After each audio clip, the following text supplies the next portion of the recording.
Ayyanna Patrudu guarantee ఒక పోరాటం, ఒక పౌరుషం. ఇప్పుడే అన్న పవనన్న అన్నట్టు క్షణికావేశం కూడా ఉండేది, ఇప్పుడు ఇంకా అవకాశం లేకుండా పోయింది. 1983లో విశ్వవిఖ్యాత నడసార్వభౌమ స్వర్గశ్రీ నందమూరి తారక రామారావు గారు ఆనాడు తెలుగుదేశం పార్టీని స్థాపించినప్పుడు 25 సంవత్సరాల వయసులో మీరు ఆనాడు పోటీ చేశారు, ఎమ్మెల్యే అయ్యారు.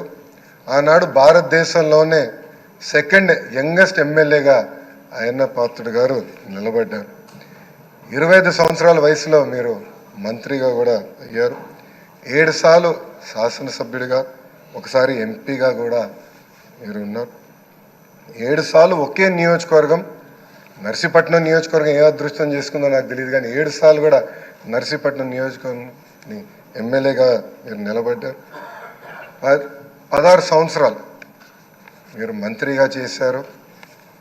చూస్తే టెక్నికల్ ఎడ్యుకేషన్ కానీ 3 సార్లు R&B, forest, environment, science and technology, Panchayati Raj గ్రామీణాభివృద్ధి శాఖ మంత్రిగా కూడా మీరు చేశారు.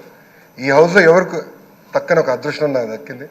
మీ తర్వాత పంచాయతీరాజ్ గ్రామీణాభివృద్ధి శాఖ మంత్రి ఏదో అవకాశం నాకు దక్కింది. ఆనాడు మీరు ప్రారంభించిన పనులని పూర్తి చేసే అవకాశం నాకు ఇచ్చారు. మీ నాయకత్వంలో 25,000 కిలోమీటర్లు సీసీ రోడ్ వేసాం, ప్రహరీ గోడలు కట్టాం, పంచాయతీ భవనాలు కట్టాం. గ్రామాలు కూడా ఆనాడు యుద్ధ ప్రాతిపదికంగా తాగునీటి పథకాలు కూడా కలిసి ఏర్పాటు చేశారు. అంతేకాకుండా నాకు ఎప్పుడు సలహాలు కావాలన్నా, సూచనలు కావాలని మీకు ఫోన్ చేసేవాడిని, మిమ్మల్ని అడిగి తెలుసుకునేవాడిని. ఆనాడు పంచాయతీరాజ్ గ్రామీణాభివృద్ధి శాఖ మంత్రిగా నేను ఇన్ని పనులు చేయగలనంటే దాని వెనకాల మీరున్నారని ప్రజలందరూ కూడా తెలియజేస్తున్నాను. ఇంతేకాకుండా పెద్దలు గౌరవ ముఖ్యమంత్రి గారు చెప్పినట్లు ఆనాడు ఉత్తరాంధ్ర సుజల సవంతి ఇరిగేషన్ కోసం కూడా మీరు పెద్ద ఎత్తున పోరాడారు. నాకు బాగా గుర్తు, తెలుగుదేశం పార్టీ విశాఖపట్నంలో మహానాడు ఏర్పాటు చేసుకుంటే ఎట్టి పరిస్థితుల్లో అనౌన్స్ చేయాలి అని పట్టుబట్టారు.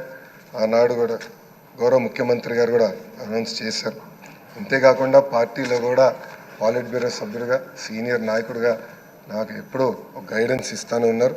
ఒకే పార్టీ, ఒకే జెండా, ప్రజల ఎజెండాగా మీరు ముందరికెళ్ళిన వ్యక్తి.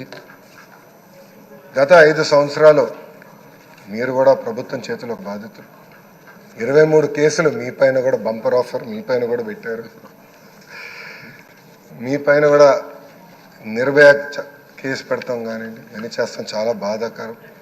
ఆనాడు కావాలని ఇల్లు ఇల్లీగల్గా ఉందని కోర్టు కూల్చొద్దు అని చెప్పినా కూడా అతి ఉత్సాహంతో అధికారుల్ని, పోలీస్ సోదరులను పంపించి మీ ఇల్లు పైన కూడా దాడి చేశారు, కుటుంబం పైన దాడి చేశారు.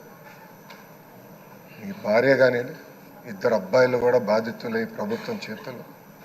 ఆనాడు నేను నర్సీపట్నంకు వెళ్ళాను, కుటుంబాన్ని కలిసినప్పుడు వాళ్ళని ఒకటే అడిగాను, ఇక్కడికి మీరు ఎందుకు వచ్చారు?